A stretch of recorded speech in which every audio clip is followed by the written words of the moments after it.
মনোবল global academy, hub of scientific happiness. এখন আমাদের চারিদিক সমাজ ব্যবস্থা আ এত পরিমাণ আ আ এত পরিমাণ উদ্বেগজনক, আমরা Facebook, YouTube বা পেপার পত্রিকা বা মানুষের সাথে কথা বলা বা চোখ কান খোলা রাখলে আমাদের অস্থিরতা, ভয়, শঙ্কা কাজ করে। আমরা উদ্বিগ্ন হই। আমাদের রাতের ঘুম নষ্ট হয়ে যায়। আমাদের অনেক সময় এসব খবর দেখলে আমাদের হজম শক্তির উপর প্রভাব পড়তে পারে। আমরা স্থির থাকতে পারি না। আমাদের মধ্যে সব শঙ্কা কাজ করে। তো এইরকম বর্তমান নেতিবাচক এবং অস্থিতিশীল সমাজ ব্যবস্থায় এবং পারিবারিক জীবন, আমাদের সুস্থ জীবন আমরা যাপন করতে পারতেছি না। তো এই সময় আমাদের করণীয় কি?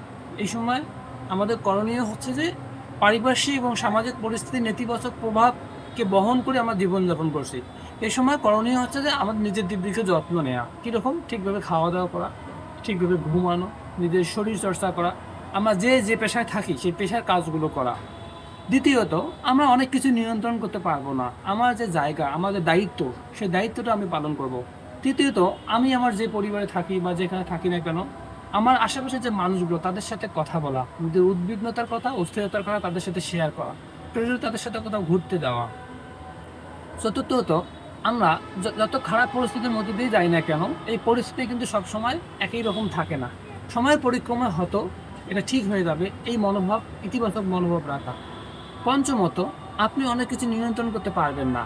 অনেক কিছু নিয়ন্ত্রণ আপনার হাতের মধ্যে নেই। কিন্তু আপনি আপনার চিন্তা শক্তি, ভাবনা শক্তি, আপনার জ্ঞান শক্তি, আপনার নিজেকে চলাফেরা করার আপনার যে এই স্বাধীনতা, সেই স্বাধীনতাটুকুর মধ্যে দিয়ে আপনি কিন্তু ভালো সময় কাটাতে পারেন বিভিন্ন জায়গায় গিয়ে। ষষ্ঠত, আপনার শরীর, আপনার মন যদি ঠিক থাকে, বাহিরে নেতিবাচক পরিস্থিতি থাকলেও আপনার অন্তরে এই নেতিবাচকতা ঢুকতে পারে না। যদি আপনি আপনার মনটাকে আত্মনিয়ন্ত্রণ করতে পারেন এবং নিজেকে নিজের দিকে তাকাতে পারেন।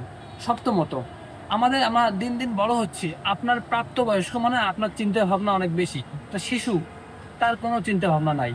তো বয়স ভেদে আমাদের চিন্তার তারতম্য অনুযায়ী, ভাবনার তারতম্য অনুযায়ী আমাদের খারাপ লাগা, ভালো থাকাও এটা আমাদের নির্ভর করে।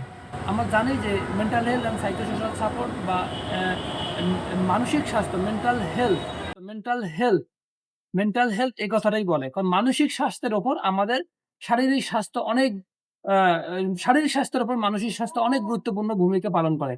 তো এই নেতিবাচক পরিস্থিতি ভালো থাকার জন্য আমরা এই প্রক্রিয়াগুলো যদি অবলম্বন করি তাহলে অবশ্যই আমরা ভালো থাকবে। এই ভিডিওটি দেখার জন্য সবাইকে অনেক ধন্যবাদ।